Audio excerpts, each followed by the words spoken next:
guys, welcome back to my YouTube channel. Today I will be calling Petsmart and asking what I need for a bearded dragon, what the requirements and what they eat would be, and I'm going to be telling you if the stuff they tell me is true and what is false. I do not have another phone, so I'll be using my Google Home Mini. This is Google. She has a stain, don't mind that. But I will be using Google to call, and yeah, hey Google, call Petsmart. Hi, I was wondering if you could, I have a couple questions about bearded dragons. I was wondering if you could help me out. Yeah, no problem. I should be able to. What can I help you with? I've been wanting one for a while, and I was wondering, what size cage would they need? And, Gotcha. heat and stuff? So when they're juveniles, when they're still really small, they do prefer a smaller space. So we usually recommend a 20-gallon to start out with. Okay. Once they're fully grown, though, you will need at least a 40-gallon for one. I heard they need heat. What about heat? You need a few different kinds of light bulbs for bearded dragons. One of the big ones you'll need is called UVB. If you don't have that, your beardy will get a bone disease and start going crooked as.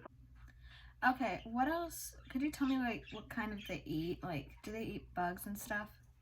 They are omnivorous, which means they will eat both plants and animals.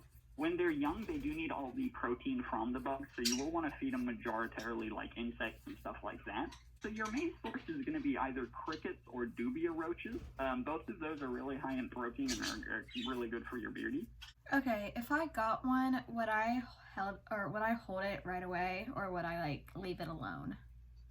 Yeah, so reptiles, in fact all animals, but especially reptiles, get extremely stressed out when they are moved from one location to another. We recommend that after you get the beardy, you leave him for about a week. Don't try to interact with him, just feed him. That's it. That will help him get used to his new environment, so he's calmed down a little, and then you can start handling him. Okay. I had to unplug it because I didn't want to be like, hey Google, hang up. But a lot of that information he said was good information. The only thing I had a problem with was when he said not to handle them when you bring them home for about a week. That's the only thing I had a problem with. So I'm going to talk about what he said versus what is actually good care. Okay, so when I asked about tanks, he said that they recommend 20 gallons for juveniles, which Fitz is no longer a juvenile. Fitz is no longer a juvenile. She is in a 40-gallon tank right now, which he said is the minimum for an adult bearded dragon, which he is correct. A 40 to a 75-gallon is a... When I asked about a juvenile tank, he said they recommend 20 gallons, which I wish somebody would have recommended to me because they gave me a 10-gallon, which is not ideal.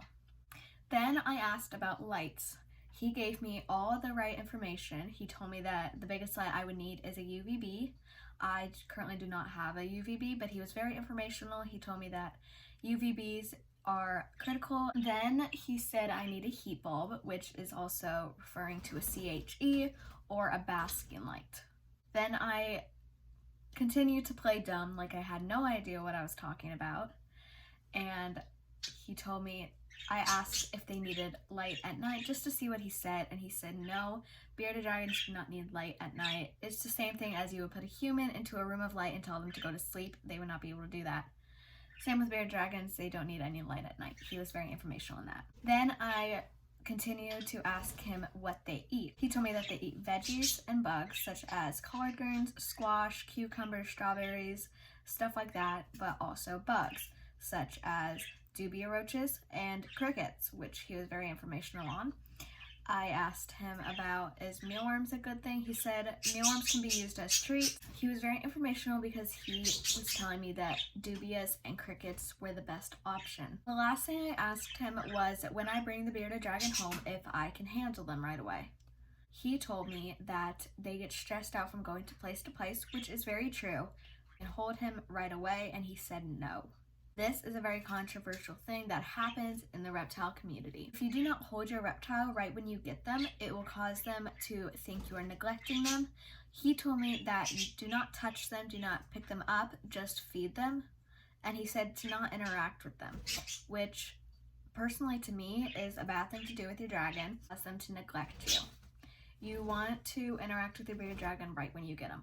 Overall, all the information that he told me was very good, very informational, very correct. The only thing was bringing your bearded dragon home was the only thing that I did not agree with. I hope you guys enjoyed this video. Make sure to like, comment, and share this video. Make sure to subscribe if you're not already a part of the family. I'm so sorry about my birds. They're going crazy. Anyway, hope you guys enjoyed. Bye, guys.